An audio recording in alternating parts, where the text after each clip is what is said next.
Benchley, Benny Goodman, Eddie Green, Raymond Page, and the Canteen Orchestra. Stand by. Curtain up for victory.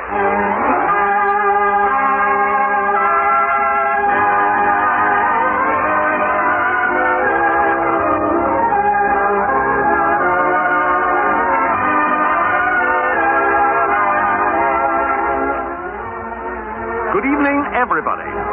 This is Bert Lytell, Officer of the Day, bidding you folks at home to join your boys in uniform as Corn Products Refining Company, one of the producers of pure dextrose, food energy sugar, again throw open the doors for another radio visit to the famous stage door canteen of the American theater wing.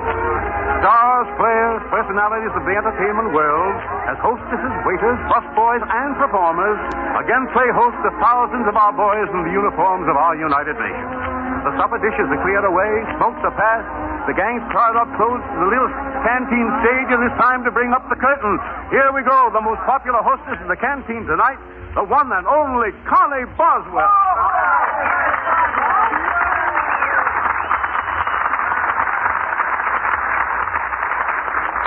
Thanks, Bert. I'm happy to be elected. Fellas, I've got a song here for you tonight, and I do hope you're going to go for it. Captain Page, if you'll bring up some of the musical reinforcements, we'll try to win a few of these manly hearts with Why Don't You Fall in Love with Me.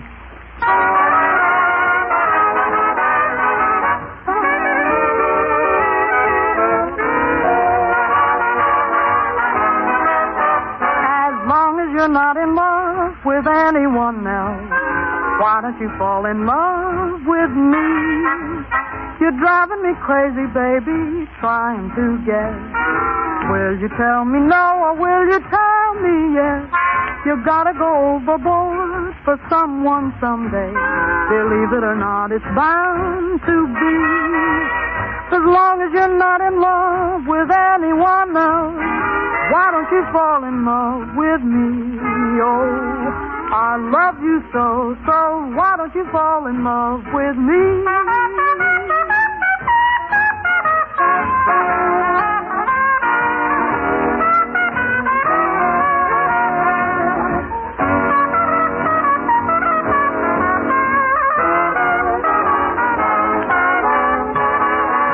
As long as you're not in love with anyone else, why don't you fall in love with me? You're driving me crazy, baby, trying to guess. Will you tell me no or will you tell me yes? You gotta go overboard for someone someday. Believe it or not, it's bound to be. As long as you're not in love with anybody else, oh, why don't you try to fall in love with oh, little me.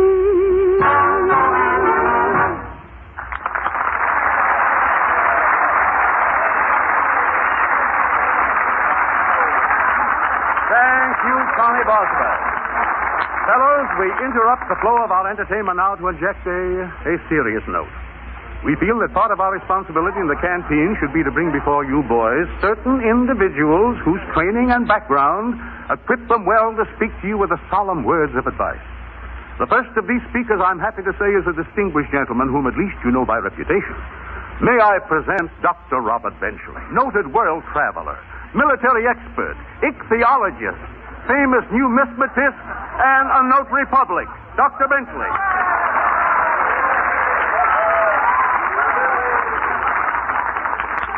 Thank you, Mr. Lytell. I should like to address myself to you young men in uniform tonight. Before you're much older, you'll probably find yourselves in some remote part of the world or other where sometimes curious customs prevail. And before you are exposed to the quaint customs and habits of other peoples, it is perhaps just as well that you go forth armed with a few vital facts. This little talk to you boys, I hardly know how to begin. Perhaps Dear Harry would be as good a way as any. You've all doubtless seen during your walks in the country how the butterflies and bees carry pollen from one flower to another. Well, that isn't exactly what I'm driving at.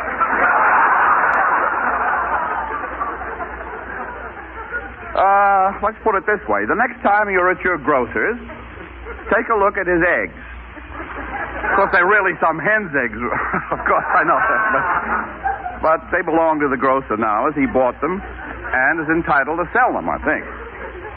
If you look at these eggs, you'll see that each one is almost round, but not quite. They're more egg-shaped. Well, I guess this isn't a very good example. Now, the rooster is an entirely different sort of bird from the hen. We skipped a little. Very proud and has a red crest on the top of his head. Now, this red crest is put there by Mother Nature so that the hen can see the rooster coming in a crowd and can hop into a taxi or make a previous engagement if she wants to. A favorite dodge of a lot of hens when they see this red crest of the rooster coming in their direction is to work up a sick headache. One of the happiest and most contented roosters I ever saw was one who had his red crest chewed off in a fight with a dog. He also wore sneakers.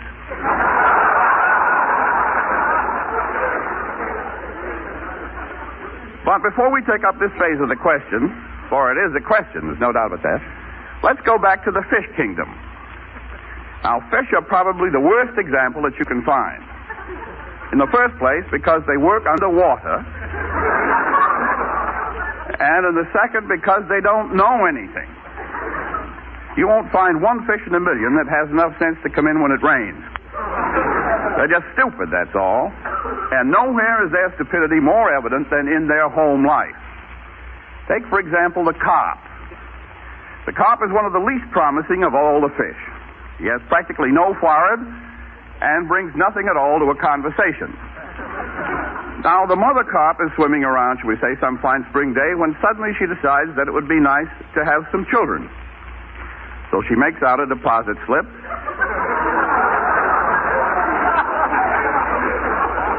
and deposits a couple million eggs on a rock. All of this goes on underwater, mind you, of all places. Now, this done, she adjusts her hat, powders her nose, and swims away, a woman with a past.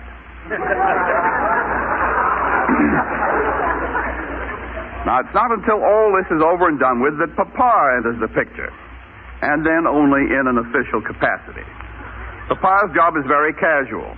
He swims over a couple of million eggs and takes a chance that by sheer force of personality, he can induce half a dozen of them to hatch out. The remainder either go to waste or are blacked up to represent caviar. Are there any questions? Any answers? Well, now we turn from the elementary phases of the subject to the more understandable stages.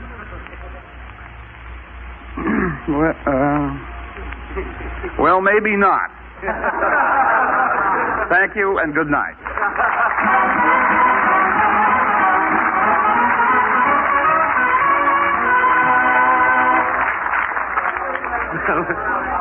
Well, fellows, you probably took Dr. Benchley's remarks in the spirit of fun, eh? Well, here are a few facts to take seriously. The captain of our canteen commissary, David Ross, speaks to you now. David? Thank you, Bert. The United States Army selected dextrose food energy sugar as an important ingredient in Field Ration K. Now, Field Ration K is issued to all men on the fighting front as an emergency ration to sustain them when the going gets tough, when they need energy and endurance. Dextrose is the sugar your body uses directly for energy. So, whenever you think of energy, think of dextrose sugar, for dextrose is food energy in its purest form.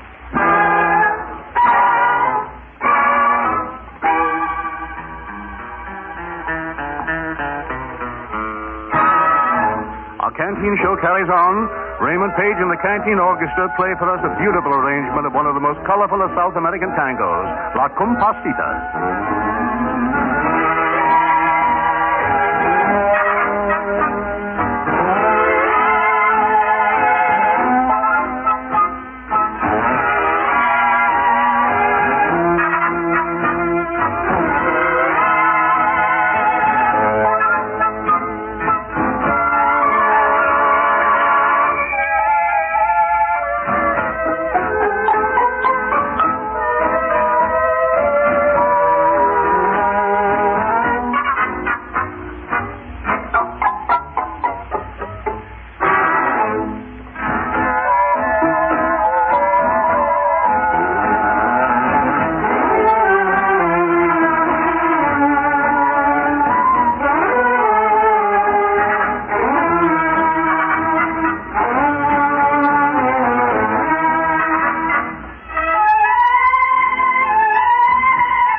Here's an old friend of yours who wants to say hello. Just going to get my breath. Oh, why, Louella Parsons. How are you, Louella? Hey, my, I'm glad to see you and hear your beautiful music again. Well, thank you so much. Seeing you reminds me of the old days when we were on that Hollywood hotel program together, remember? But what are you doing here tonight, Louella? Well, Ray, I'm a bona fide Canteen angel, and I'm enjoying every minute. The Canteen really lives up to all I've been hearing about it from the boys. And how are the Canteen affairs going in Hollywood, Louella? Fine, Bert. Thanks to the American Theater Wing stage door canteen here in New York, the Hollywood Canteen is terrific. Swell. How about telling us what's cooking out there, Louella? Oh, there's so much I don't know where to start. But the opening night of the Hollywood Canteen was wonderful. I was there with Greer Garson, and a handsome private came up to her and said, "Please, will you autograph my coat?" You know how practical Greer is. She said in her best English manner, "Oh, I say, won't it get you into trouble?" And he came back with, "Lady, I'll take the guardhouse anytime to get your name on my shirt." Joan Bennett was here not so long ago, Louella. We were speaking of you. Oh, how nice. You know, Joan runs the Canteen, too. We held an impromptu auction at a party at the house for the benefit of the boys. We all sold our jewelry and clothing and whatever we had on. Oh, Louella. Now, Bert, I don't mean we did a Gypsy Rose League. How could you think that? I didn't think that. We sold our hankies, our handbags, and other things to raise money. Oh, I know you've done a swell job, Louella. Oh, I hear that Katharine Hepburn's favorite director and my old friend George Cukor went into the Army as a private. Yes, Bert, you know there's a very amusing story about him. When George enlisted, he faced a tough sergeant. You know the kind. We have them in the movie. I had one in the Army. Well, he went through some routine questions. What was your salary, Cooker, before enlisting? $4,000, said George. $4,000 a year? Right, said the sergeant. No, $4,000 a week, meekly corrected George. You see, I'm a motion picture director. Listen here, wise guy, said the sergeant. No smart remarks out of you. You're down at $4,000 a year. I'm doing the directing around here. Louella, how's your good husband and my pal, Doc Martin? Well, my favorite doctor is in Australia in the medical corps. And at his age, I'm proud of him, Bert. I'll say. As for me, my affections are divided. Half of me is true to the Army, and the other half to the Navy. You see, I joined the Naval Aid Auxiliary at the beginning of the war. But we're all on the same team. And it's the team that's going to win, Louella. You bet it is, You Bert. bet. Thanks for coming. Good night.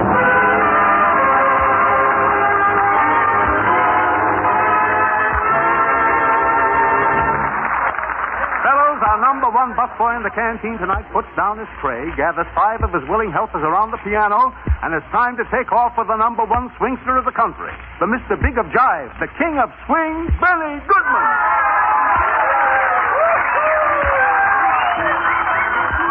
Okay, guys, let's toss it around to I know that you know. Here it comes, Canteen.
busboy.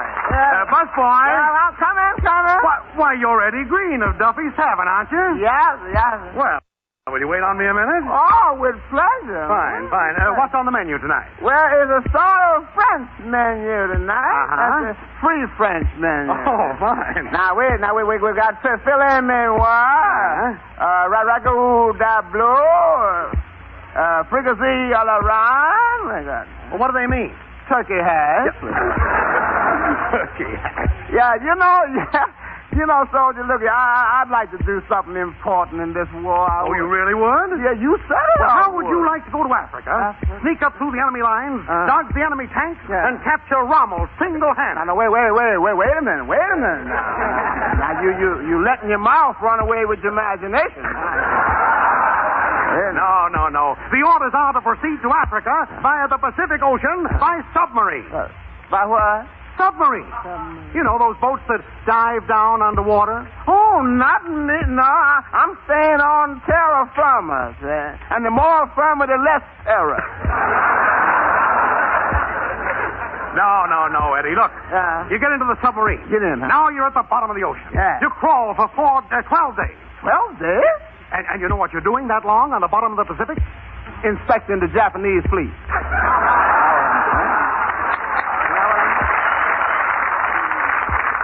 No. I ain't doing that. Here's what you're doing. You're studying maps. You look over countless maps, knowing that one day these maps must be changed. Yes. You turn the pages, and suddenly you come across a picture of Hitler. That map can stand those changing, too. You said it. Yes. Well, sir, at the end of the 15th day, you cautiously put up the periscope of the submarine. The what? The periscope. The thing you can look over and see everything, and nobody can see you. Oh, yeah. You mean like a transom? Well, Eddie, you've now completed your perilous journey from the Pacific to the Atlantic Ocean and then to Africa. Yeah. You're finally on land. You've got to see General Eisenhower in Morocco for orders. Yeah. Now, the question is, where is the road to Morocco? I said, where is the road to Morocco? At the Paramount. No. You run across a French soldier, you see, and he tells you how to get there. Oh, yeah. In return, you give him a franc. Maybe he'd rather have a hamburger. Well, finally you reach headquarters. Yeah. You meet General Eisenhower, General Patton, General Clark, and that man who holds all the airplane speed records, the man who led our flyers in Africa. He's Doolittle. He's done plenty. You said it. Well, Eisenhower gives you your instructions. Yeah. Gives you your emergency ration kit, Yeah. a swift horse, some boots and spurs, and says, proceed through the jungle. Yeah. You do. I do. You do. Well, suddenly you hear a lion roar. Now you get on that horse and you give him a spur. And he can have the boots, too.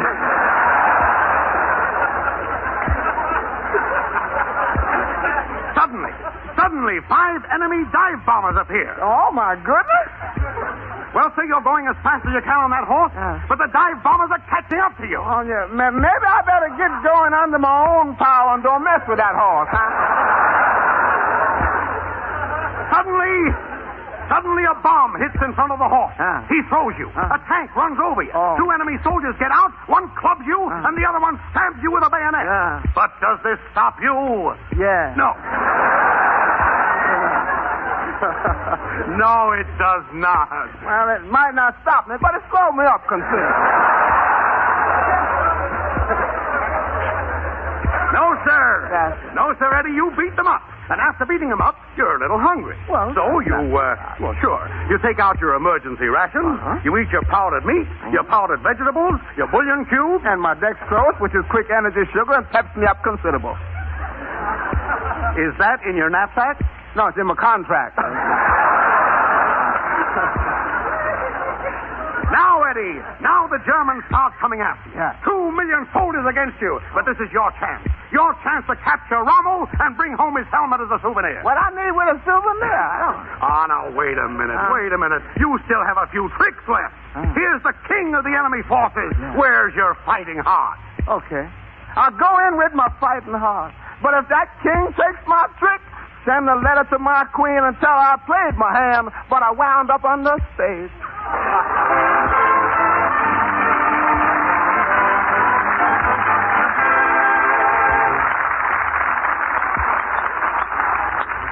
Excuse me, Mr. Busboy Benchley. Yes, Eddie? You is an enlightened man. Why, yeah, I guess that's... I got me some trouble. Trouble, Eddie? Yes, you see, I have trouble explaining to fellas what is this something called dextrose. Dextrose? Yeah. Why, dextrose... I know what it is, and I know it's good for me, but maybe you could tell me something more about it. Why, certainly, of course. Dextrose, DX. Yeah. Well, you see, Eddie, dextrose is a sugar. Now, picture to yourself a little sugar. Are you picturing, Eddie? Yes, Miss Spencer, but I ain't sure you and me have the same picture. Well, maybe I can help you fellows out. Dextrose is a pure white sugar, sweet and cooling to taste. It's the natural fuel sugar which provides most of the energy and driving power of your body. While dextrose is found in many fruits and vegetables, it's derived chiefly from golden American corn grown by American farmers. Dextrose is produced in American factories by American companies. Dextrose is not sold directly to consumers, but is used as an important ingredient in many popular prepared foods such as candy, ice cream, canned fruits and fruit juices, soft drinks, jams, and other preserves. So whenever you see dextrose on the label of any foods you buy, you may be sure of its genuine food energy value.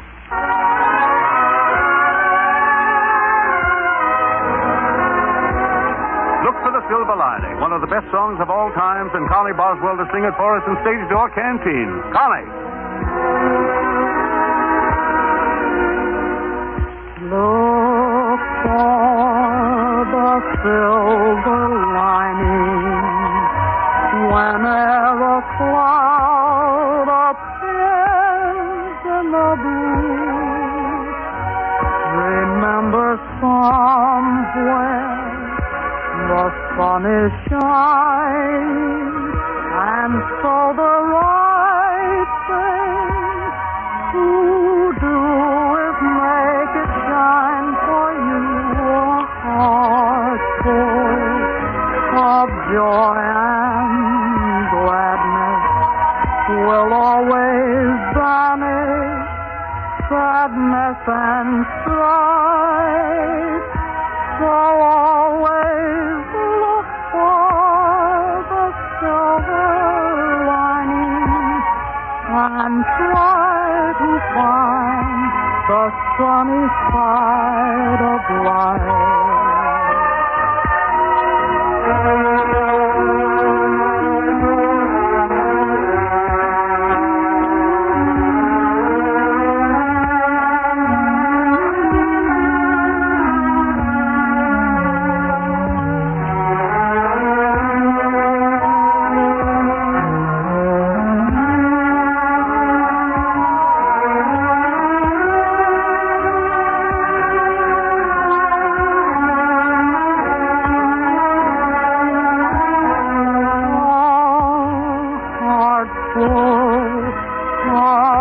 Joy and gladness will always banish sadness and strife.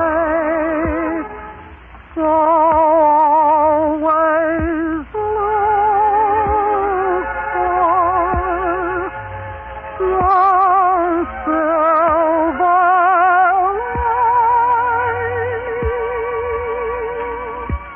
and try to find the sunny side of